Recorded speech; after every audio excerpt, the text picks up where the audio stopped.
what's up? I just wanted to tap in real quick with an idea that was on my mind. Today on my YouTube, I saw a video by a woman, and she was speaking out against some of the dynamics that take place in job settings, and she's talking about how there's not the loyalty in the job settings anymore, and the jobs can be very challenging, and they can not be in anyone's, at a certain point they're not in someone's best interest to be working there. And I had heard a lot about that growing up from my father. My father came in different, like, he came in the United States like in the late 70s, and he had a mind to become educated and then to pursue education, and he did exactly what he set out to do, and he became a professor. But he was very it was interesting. A lot of times, if someone's engaging with alcohol, something's not working in their life past all presentations, and also it's part of a cycle. So my father had, he had a family. He had I don't know that you could find any. The Bible says, "He who finds a good woman finds a good thing. A good wife finds a good thing." And I don't know, not to be biased, but I don't know that him as a man or any person could have found someone better than my mother. But I think that that's actually how he looked at it too, because they're still together after 4 decades, and they're still um my there's a lot of my dad that my mom doesn't know, even knowing him for 40 years, and that is still attractive to him, to her, about him. And a lot of it is just that he stands on what he's not afraid to let someone know how he feels about something, and he's congruent with what he's about and what he'll do for what he's about. But that actually, the education might not have been his entire strong suit, at least working in academia, because research is part of who he is.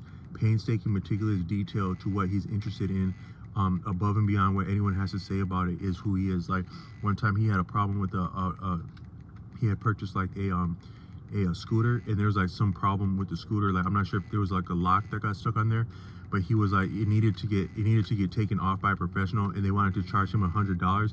And it wasn't that he couldn't afford $100, but it's that they would charge him $100 for that service, is that he couldn't rock with that. So he looked up some videos on YouTube, and he learned how to do some like crazy stuff with like equipment that I don't even know if a civilian is supposed to be able to do that. But he figured out his own problem by himself, and he might have spent more effort going through that, but it's just the principle of it for him, is that they're not going to rip him off like that. Even if he needs the service done, someone's not going to take more value from him than he's giving them. But so he actually had a lot of talent with music, business. Like, he can manage his money, and he can hold on to his money. And then also he's talented around like cooking, very talented around all those things. But then he told me later that if he could go back, he wouldn't have went the beaten path like that, even as far as he went to they call that a terminal point, a terminal degree, the highest degree, that being like a PhD.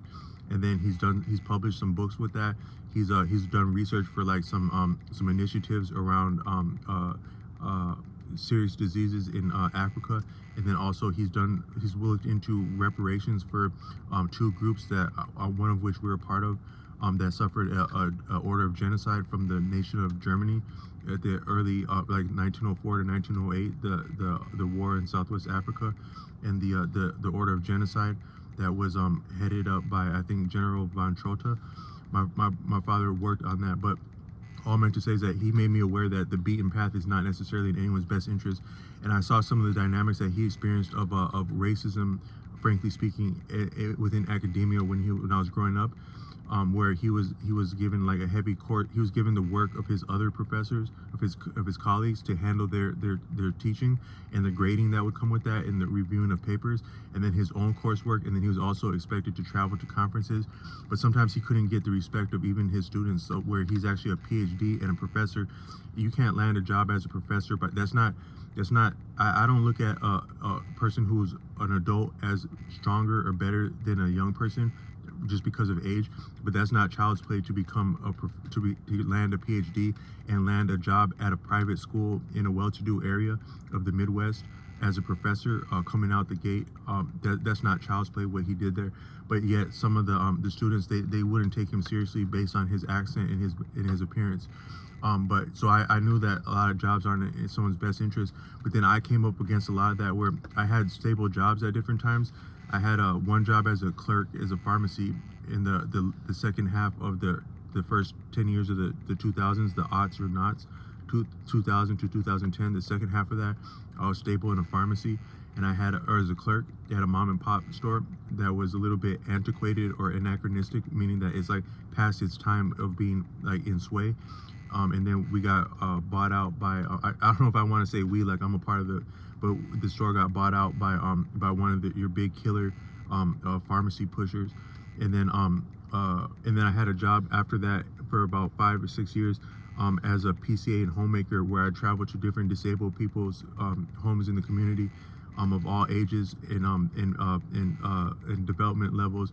And I was a service to the community, and I gained a lot of confidence from that, but also I had some traction. Like my resume looked stronger with those two references, because anyone that knew me there would have strong things, superlative things to say about me, even CEOs and owners of these companies. But then I landed into a professional role as a in transportation, and I experienced a lot of what my father did, where you would have had to overcome a lot of perceptual bias to land that professional role, coming from my background and some of the things that have been said about me by community members and professionals when I was a very young man, experiencing some of the zeal and the jubilation that can come with faith. If you don't know how to tame that, that can land you in hot water as much as doing wrong can do. Being inspired by something is a lot to manage for anyone. But so I would have had to overcome perceptual bias to land these professional roles. Yet I got some of the same foul play to my taste at all levels of the people I was dealing with. And so, but this woman was coming online, and she was saying that that these jobs don't necessarily suit anyone, and that you should be doing your own thing, like YouTube and gig work and stuff like that. And I've been doing a lot of that recently, like over the last 6 months. And a lot of it wasn't exactly by choice, that like, oh, I'm about to duck out on this role, because I believed in what I was doing. It meant something to me, and it was nothing of work. It was an actual vocation. What I was doing when I was doing the transportation, it was lucrative, because that field, the industry of like transporting student pupils, there were some overhauls in the last few years where the wage went up to compete with the going rate for CDL work. So that industry experienced a hike in a pay grade.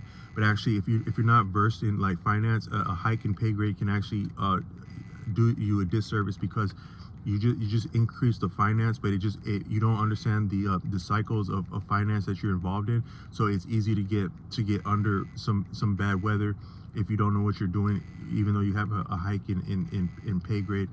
But all I meant to say is that in these different jobs, what I've come to appreciate is that I got something else I want to go with this. This video is about to complete, so I don't want to rush the point. But I did want to say that a lot of jobs can be very challenging, but that doesn't mean that jobs aren't worth doing. And then also doing your own thing independent can be the move for a person, like YouTubing, or like doing independent work, or even creativity, music, all that together can be the move for you. But that doesn't mean that that's outside of politics or the dynamics that are part of a work setting, no less than our appearance or presentation, communication, how we're perceived by other people. We're still subject to perception, and that works in our favor and not in our favor, howsoever well manicured our understanding of our own presentation is, or what we mean by our presentation, or by our contribution, is that we're still subject to these different dynamics. Some of the dynamics are greater than what we consciously come into contact with other people, as they consciously experience us. Some of the dynamics are deeper than that, and they also go beyond like one lifetime. There can be dynamics in a setting or in an environment that go past the people that are presently living there, that are still at play there. And then so there's no running away from or to anything. There's just more of being who we are and being congruent within that. And if that were to land us into doing something independent, then it may be a strong suit and worthwhile. If that were to land us into something traditional, that could be worthwhile, and there'll be daunting challenges either way, and there'll be dishonesty and bad faith, bad acting, and bias, frankly speaking, in either way about that. But I just want to tap in with that.